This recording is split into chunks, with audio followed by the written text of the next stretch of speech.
There are no results for this happened in the early 2010s, before the advancement of technology in video editing and content creation. I was hired as a content creator for a university that wanted to leverage YouTube to kickstart their branding campaign. The pay was low, roughly $2,200, and in those days, there were not that many video content creators around, and the process usually took a long time from start to finish. I was hired, and on my second day, my manager presented my KPI of 85 3 to 10-minute videos in 52 weeks, which was impossible for a one-man team in those days. This meant I had to do the scripting, producing, casting talents, shooting videos, composing music. They were too cheap to pay for a royalty-free music subscription, and editing, all of which I had to use my own equipment and software because their cameras and computers were so old. They simply couldn't handle the strain of even doing things in 720p, much less 1080p. I tried to let my manager know, but she just smiled encouragingly, telling me to give it a try, assuring me if the videos were good, the quantity would not be what she focused on. Hearing this, I agreed to give it a try. My manager treated me well in the first month. However, one day when she found out I was a smoker, her attitude changed overnight. A colleague had actually done a facepalm when I told her about it, and she let me know that the manager hated smokers and often advocated to get them fired. She started nitpicking me on everything, from smelling like cigarette smoke after my breaks, coming in 5 to 10 minutes late despite doing more than 4 hours of overtime daily, not being contactable during break times. The list goes on. But I soldiered on because I just wanted to do the work and do it well. 5 months in, I was called into the director's office where I saw my manager putting on her best displeased but gleeful face, and I felt my stomach drop. The director told me that she was disappointed because she had heard that I was falling behind on my work, and it was already halfway through the year, and I had only completed 30 out of my 85 videos. I tried to explain that I had been working my butt off on these videos. I literally worked 6 days out of the week, over 60 hours just to do what needed to be done, and that being a one-man army made things impossible. And also the fact that the videos I had put up grossed the highest views ever on their YouTube page.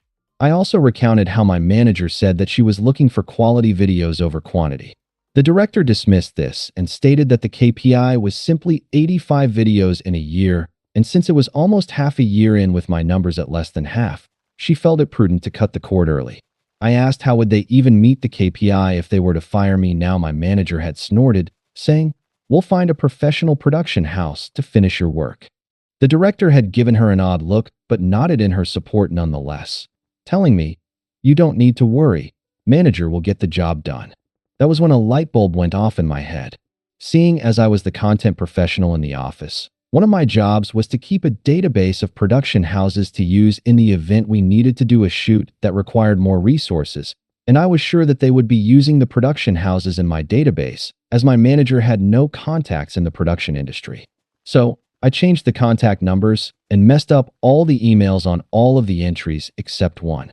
The one, I had a friend working as a junior director, not an assistant director, but a director assigned to smaller video projects. I gave him a call and told him of my plan, and sure enough, within 2 days, they were called to come in to pitch. I told him that I had a plan that was a win-win for us. It would instantly help him and put him on the fast track to a director position by bringing in that much business to his production house, and it would also benefit me financially. I would teach him exactly how to pitch to win over the boss and the director, and in turn, his company would pay me a standard finder's fee of 15%.